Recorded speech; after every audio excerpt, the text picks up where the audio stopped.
Are you troubled by the pressures of life? Are you stressed out due to the ceaseless challenges in life? Are you fed up with the grinding problems that do not seem to end? Do you feel life is too hard, too tough on you? Do you feel like losing hope? Do you feel like giving up? Hold on tight. Hang on for a second. Here is a poem meant exactly for you. I'm Noor Muhammad, your English teacher, and I'm going to teach you today the first poem of your course. That is Good Timber, written by Douglas Moloch. Sometimes it is pronounced as Douglas Moloch, but its original pronunciation is Douglas Moloch. I'm going to read out the poem for you. Listen carefully, give me your ears. Good timber, the tree that never had to fight for sun and sky and air and light, but stood out in the open plain and always got its share of rain, never became a forest king, but lived and died a scrubby thing. The man who never had to toil to gain and farm his patch of soil, who never had to win his share of sun and sky and light and air, never became a manly man, but lived and died as he began. Good timber does not grow with ease. The stronger wind, the stronger trees, the further sky, the greater length, the more the storm, the more the strength. By sun and cold, by rain and snow, in trees and men good timbers grow. Where thickest lies the forest growth, we find the patriarchs of both, and they hold counsel with the stars, whose broken branches show the scars of many winds and much of strife. This is the common law of life. Beautiful poem, very inspirational, very motivational poem. Let me read out the opening stanza for you. The tree that never had to fight. The poet begins with the example of a tree, and he gives us an example of a tree to explain his point. He says, the tree that never had to fight for sun and sky and air and light. The tree needs some vital nutrients, vital elements for its growth, for its strength, and they are the sunlight, the sky and air, fresh air. So they are absolutely necessary for the growth of a tree. So these are the vital nutrients, vital elements, you can call them, for the trees. And the poet says, the tree that never had to fight, the tree who has never struggled, who has never striven, who has never made any effort whatsoever to receive the sun, the sky, the air, fresh air, and the sunlight for its growth. And it got all these basic vital elements without any struggle, without any effort. So what happens to such a tree? He tells us, but stood out in the open plain. So such a tree stood in an open plain, stood erect, tall, in an open plain, open field, where it had everything easily available. It had all the basic necessary resources available to it for its growth, for its strength, for its health. It had everything available to it. The sun, the sky, the air, the light.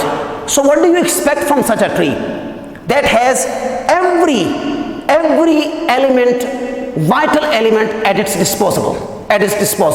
What do you expect? Clearly, we expect such a tree to grow stronger and stronger, taller and taller, and wider and wider. That's naturally what we expect. But the poet says the case is exactly the opposite. The tree that never struggles, that never makes efforts to get its share of sunlight, fresh air, other vital elements for its survival, for its growth, and it is right in the middle of the open field, not covered by the other trees. There is no competition. There are no other trees around it from whom he can actually snatch away its share of nutrients, its share of vital elements for its survival, for its growth. So what happens to such a tree? He says, the tree that never had to fight for sun and sky and air and light, but stood out in the open plain and always got its share of rain. It always receives the water that it needs for its growth, for growing stronger, for growing taller, for growing robust. It receives all the vital elements for its survival and growth. So what happens to such a tree? I've just told you, we expect such a tree to grow stronger, to rise up. But the poet says, such a tree never became a forest king.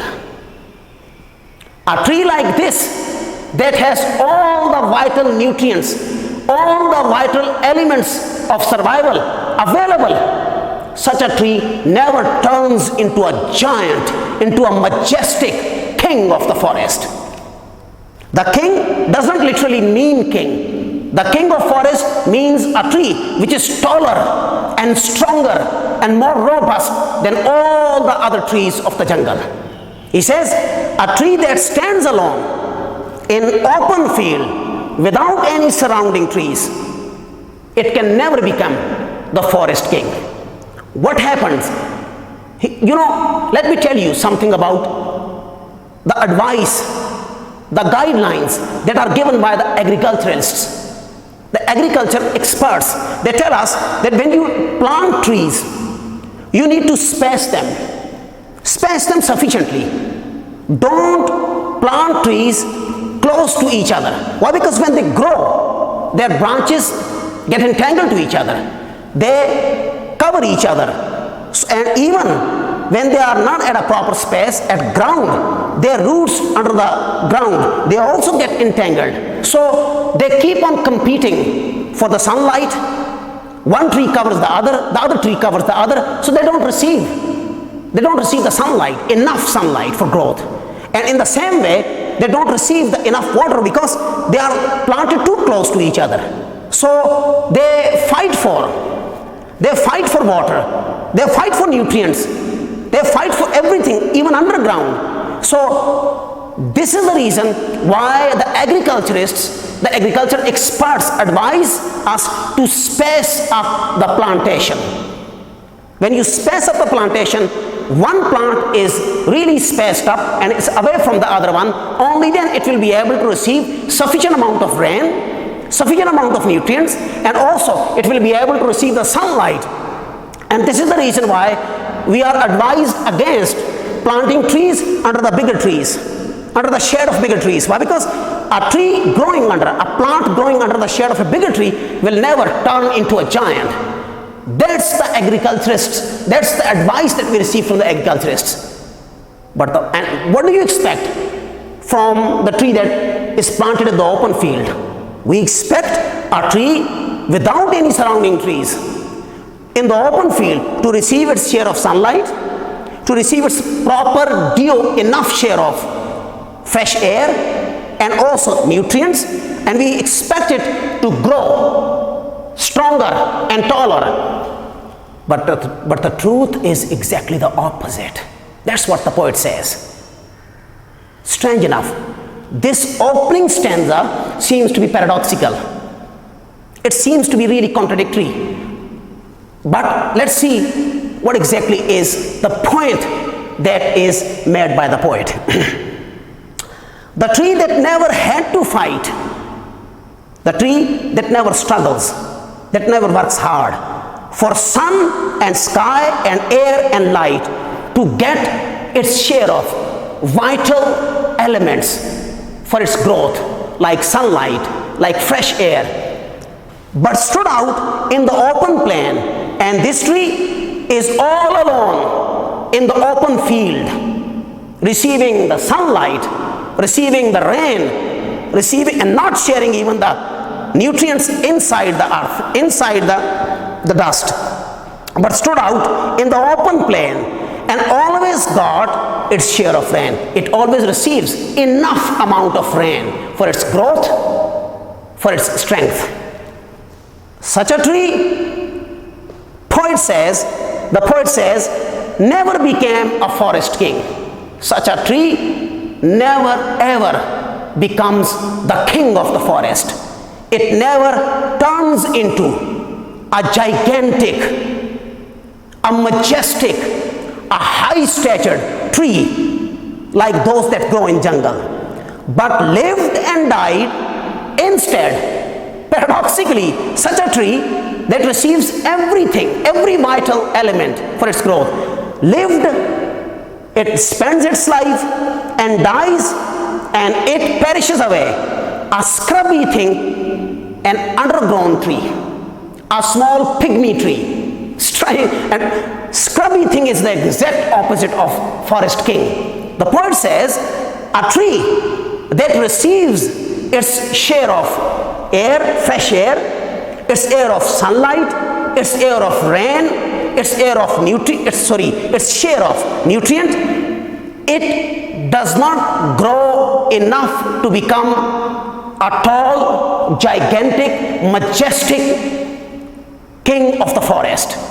Rather, it stays a retarded tree, so to say, a retarded, an undergrown tree. This is something quite paradoxical. This is something really surprising for us. How come? How is that possible? Well, let's read out the poem and see. So, the opening stanza is about a tree. And now the poet applies the same principle upon the man. And what does he say? Let's read it out. The man who never had to toil to gain and farm his patch of soil. In the same is the case with a man. The man who never had to toil, who never had to work hard. The man who never had to work hard, who never had to struggle, who never had to strive and labor for what? To gain, to own, to get and farm and to till, to pamper his patch of soil, his piece of land. I mean, a man who never struggled in his life, first of all, to own a piece of land, to possess, to be a master, to be an owner of a piece of land. And secondly, after owning the piece of land, he doesn't work. He has no land and he doesn't work on his land. He doesn't farm his land. He doesn't till his land. He doesn't irrigate his land. So what happens to such a man? He says, who never had to win his share of sun and sky and light and air. Repetition of the second line of the first stanza in the third line of the second stanza. Who never had to win his share. The man who never struggles, never fights for getting some light, vital nutrients, vital elements, light and fresh air and other nutrients for the land that it farms. So what happens to such a man? Never became a manly man. Such a man never becomes a true man, a man of strong character, a man of substance, a man of value. Never became a manly man, but lived and died. The same line, the last line of the first stanza is repeated except for some change at the end. But lived and died, a man like this lives and dies as he began, the way he made his beginning. If he had a humble beginning, then he lives like that and ends like that. He never achieves anything in life. He never does anything in life that he can be proud of. The others can be proud of him. So such a man can never achieve anything in life, can never be worthy of any value, any achievement. This is what the poet says. The man who never had to toil to gain and farm his patch of soil. The man who has never made any effort, who has never worked hard. Toil means to work hard. To gain, first of all to own, and then farm, and then irrigate, till or pamper his patch of soil, his piece of land. If a man never works hard to own, to get a piece of land, and then work upon it, and then who never had to win his share of sun and sky and light and air, and the man who never works hard, and he never works hard to provide water, fresh air, nutrients, and rain and sun to the land that he has farmed. Such a man never became a manly man. A man like this, who has never made any effort in life, who has never struggled hard to achieve anything in life, never became a manly man.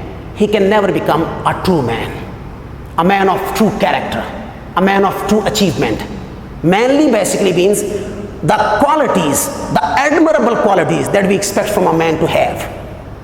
So, never became a manly man. Such a man never becomes a true man of character, but lived and died as he began. His life and his death do not make any difference. His presence and his absence do not make any difference. He lived his life, all his life, in the same way without achieving anything in life. He never took himself, or he never rose from a humble origin to the majestic heights of achievement. So he dies unknown. He dies an ordinary man. He dies an unnoticed man. Nobody feels his presence, nobody feels his absence. This is what the poet says. So these are the two stanzas. See, the message for us is very clear. The message for us is that if you have every luxury of life available, if you have all the comforts of life at your disposal, if you have all the needs met easily, if you have all the basic necessities of life available, you are not going to live a life of achievement. You are not going to make any achievement in life. You are not going to make any difference in life. People who struggle in life, people who do not have comforts, luxuries, necessities, basics of life available to them, yet they struggle for them, they achieve them, they get them, then remember, they become men of achievement. They become true men of characters, and they are known for their achievements. So, consider yourself lucky. Consider yourself lucky if you have challenges in life, if you are facing difficulties in life. Consider yourself as lucky if you have problems and pressures in life. Because these problems, these pressures in life shape up your personality, shape up your destiny. They make you, they carve out a masterpiece of life in you. Remember that. This is something that you need to realize. Having resources, having basic necessities of life easily available for you, probably this will be a case where you will not be able to achieve anything in life. That's what the poet's message is.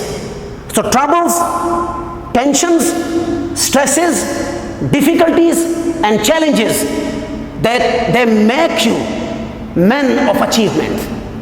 They make you great, majestic people. So consider yourself lucky if you have these things, and consider yourself unlucky if you have ease in life, if you have comfort in life. You don't have to struggle for anything. You don't have to strive for anything. You don't have to make effort for anything. So because our struggles, our efforts shape up our personalities. Remember something. Let's come towards the third stanza. Good timber does not grow with ease. You can call this line as the theme of the poem, the central idea of the poem.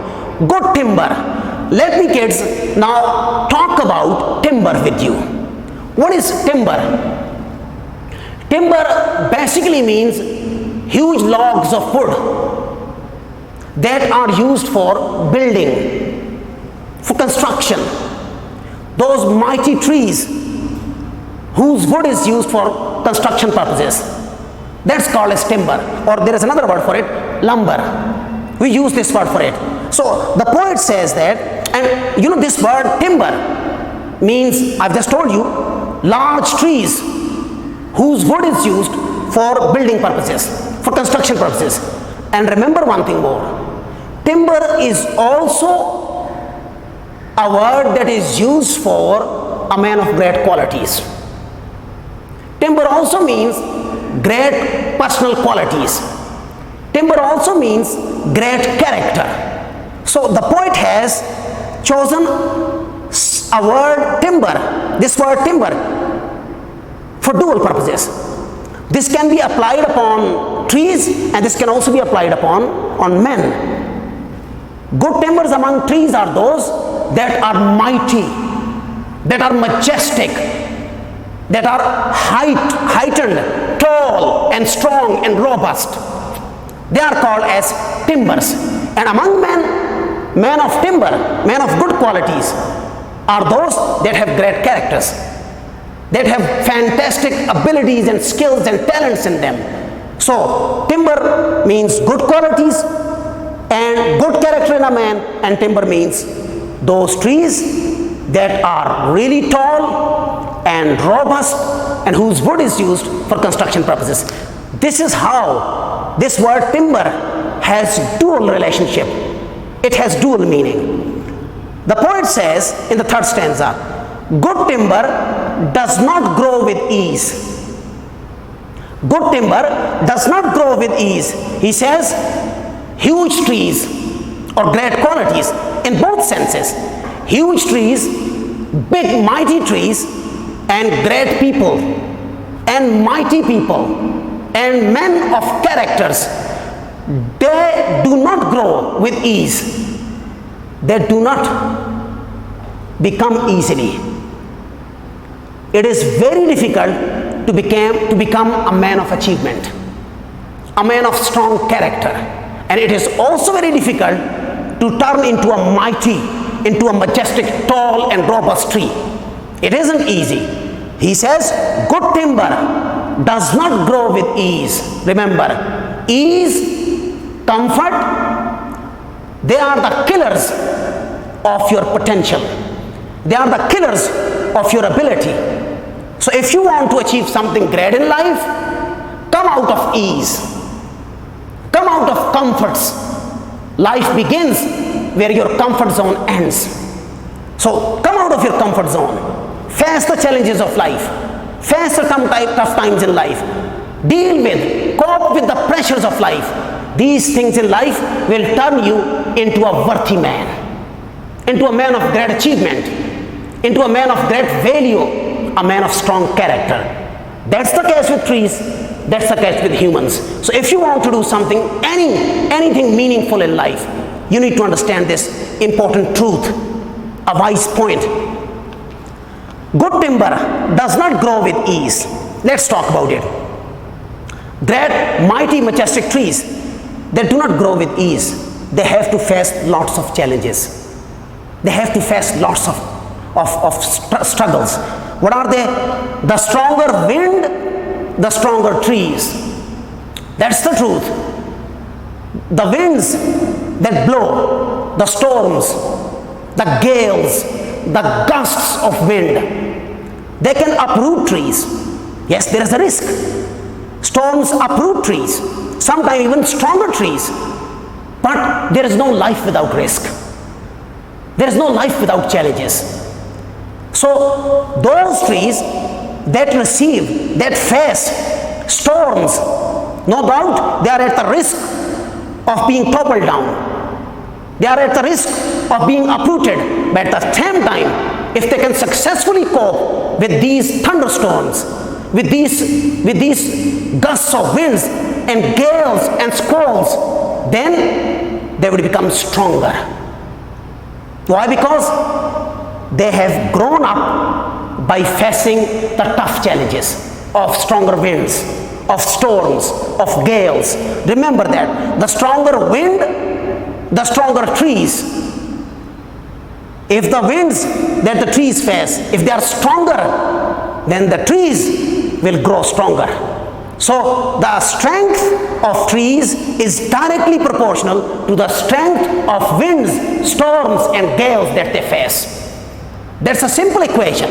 Remember that. The stronger winds, the stronger trees, the further sky, clearly all the trees rise towards the sky. The moment they sprout from a tiny seed, they seem to grow up, and they seem like reaching towards the sky. They have only one direction. The sky is their direction. So the trees that do not receive the sky, they have shelter over them, they have cover over them. They try to penetrate through the cover, the canopy, the shade, and to reach the sky. The further sky, if the sky is farther away from them, too far away from them, there may be canopy in the middle, shade in the middle. So what happens? The further sky, the farther is the distance between the tree and the sky, the greater length. It will help them to grow taller and taller and taller, because they are yet to achieve their target of reaching the sky. If the sky is far away from them, they will make every possible effort to reach the sky, and in this way, with every possible effort to reach the sky, they will be growing stronger. They will be growing taller. So in this way, the distance between the tree and the sky actually makes trees stronger. A simple relationship. The further sky, the greater length. The greater the distance between the tree and the sky, the greater will be the length of the tree eventually. The more the storm, the more the strength. Almost the same thing as we read in the second line. The more these trees face challenges, the more these trees face storms and gusts of winds and gales, the stronger they will become. That's it. By sun and cold, by rain and snow, with the help of sun, the sunlight, and cold, winter. Clearly, winter is the beginning of autumn. Winter is a season when all the trees lose their leaves. They seem to be dying. There is no life on trees. So he says the sun, the light, and the cold, and the low temperatures mean the good times and the bad times, the troubles and the ease. By rain and snow, yes, rain helps trees to grow up, and snow, it kills trees. It can destroy the leaves, the fruit that grows in trees. So snow also happens to take place in winter. So he says, this line actually means with the tough times, with the tough challenges, and with the ease and comforts, with the struggles and with the luxuries of life, both extreme opposites. What happens in trees and men, whether they are trees or whether they are men? Good timbers grow, great qualities grow up. Trees become mighty, trees become majestic, trees become gigantic.